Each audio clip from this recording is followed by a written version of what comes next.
Perkenalkan, nama saya Sidik Prayitno. Saya pendiri dan pemilik Maulana Bagus Group ya. Tempat lahir saya dari Cilacap, Jawa Tengah, tapi sekarang saya berdomisili di Bandung ya, tepatnya di Sarijadi. Maulana Bagus ini sampai tahun 2024 ini itu sudah 8 tahun ya kami berjalan dan mencoba untuk terus berkembang. Filosofi atau asal-usul Maulana Bagus ini itu sebenarnya dulu saya sebenarnya sama seperti kebanyakan orang ya.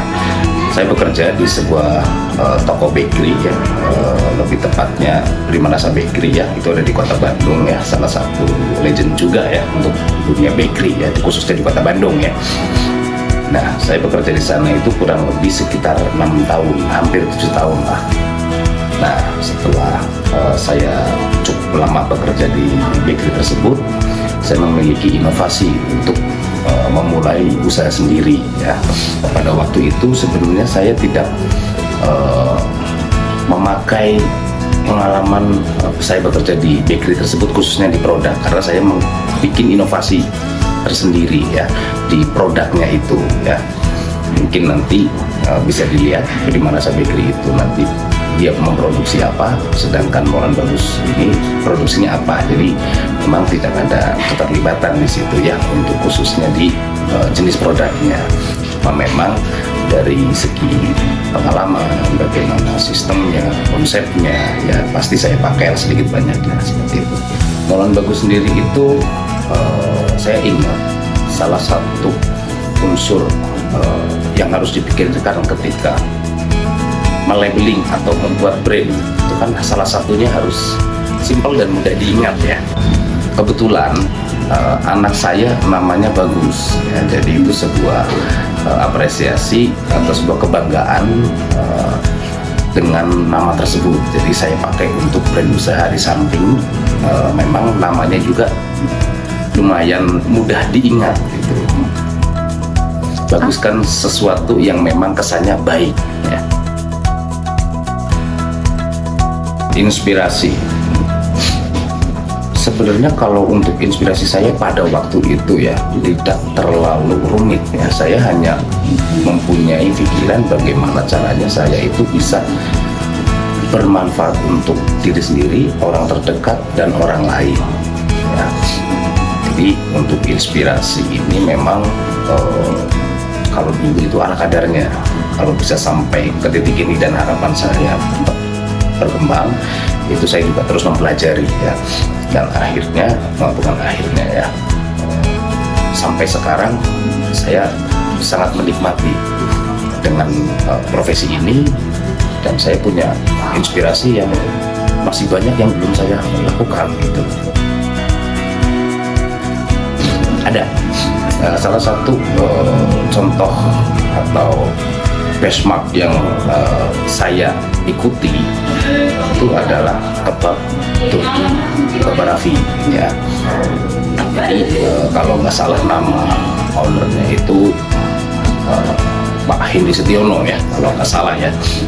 Saya hanya hafal di merek brandnya saja, kebab Turki kebab Raffi ya. Nah, itu yang saya jadikan benchmark karena alhamdulillah kebab Turki Bapak Raffi itu sendiri sampai detik ini kalau kesana itu memiliki outlet sekitar 1.300 sekian lah.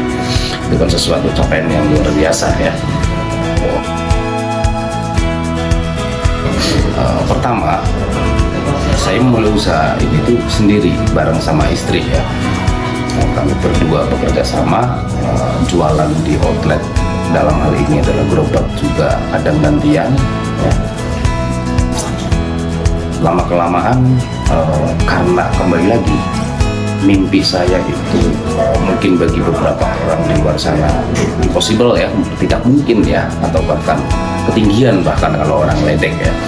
Tapi saya selalu berbicara dan meyakini bahwasanya itu bukan sesuatu yang mustahil dan bisa untuk dicapai.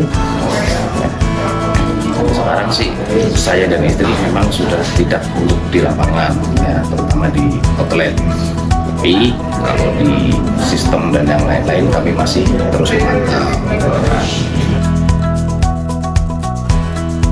Value-nya adalah gitu, Saya merasa senang ketika saya itu bisa membawa manfaat kepada orang lain. Itu yang saya paling beda rasanya di situ. Jadi, ketika kita atau saya dalam hal ini itu bisa memberikan manfaat atau dampak positif kepada orang lain, itu rasanya senang. Pencapaian terbesar kalau sampai detik ini sih,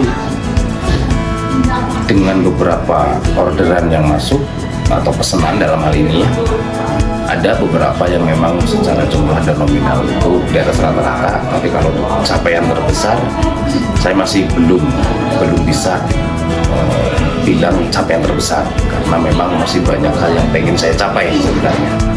Yang sudah berjalan aktif itu ada 11 cabang sampai sekarang ya.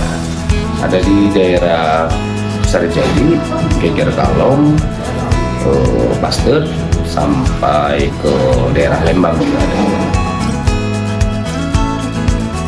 Bulan, kalau untuk omset per bulan, nah, sebenarnya itu fluktuatif naik turun ya. Cuma kalau untuk data yang bisa saya keluarkan ya, ada di kisaran 300 atau 400 lah. Jadi kegagalan itu adalah sesuatu yang wajib kalau buat seorang berusaha ya, sesuatu yang wajib dan harus mengalami. Kalau belum mengalami yang namanya kegagalan, itu belum sukses berarti. Dan cara untuk menghadapi itu ya dengan cara terus coba dan terus coba lagi, sampai akhirnya kita tahu gagalnya itu karena apa, dan usahakan di percobaan yang kedua dan seterusnya itu jangan sampai mengalami kegagalan yang sudah pernah terjadi. Penyebabnya kan bisa beda ganti ya, tapi yang penting jangan sampai gagalnya itu karena sesuatu hal yang sudah pernah terjadi. Harapan saya itu adalah perhatian dari pemerintah juga sangat saya harapkan, khususnya buat UMKM ya, karena selama ini bukan nggak ada perhatian, sudah ada tapi kurang maksimal kalau menurut saya pribadi ya. Karena UMKM ini kan mayoritas itu kan kendalanya di permodalan ya. Jadi banyak sebenarnya UMKM di Indonesia itu yang berpotensi untuk menjadi besar, tapi karena permodalan atau intinya disitulah, permodalannya kurang siap, hasilnya pun kurang maksimal ya. Karena sistem perbankan khususnya di Indonesia itu cukup beda gitu loh, kurang support untuk UMKM ya.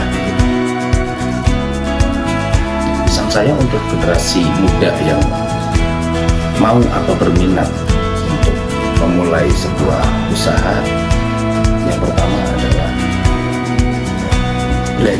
berani dulu ya, jangan berpikir yang lain dulu, berani aja dulu ya.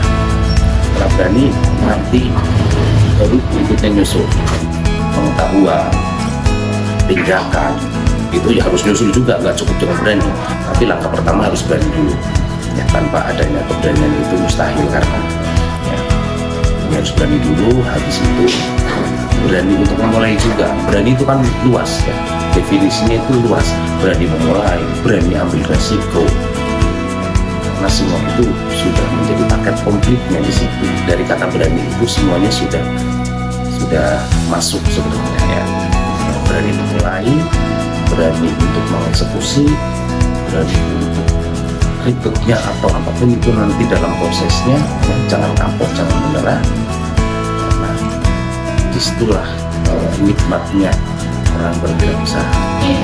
Kepada masyarakat Indonesia pada khususnya, kami dari Maulan Bagus Group akan selalu berusaha memberikan yang terbaik kepada konsumen-konsumen kami khususnya ya. Kami selalu menyajikan produk yang fresh, memberikan layanan yang sesuai dengan standar kebersihan tentunya, karena kami bergerak di bidang F&B ya. Jadi intinya jangan ragulah untuk mencoba produk kami.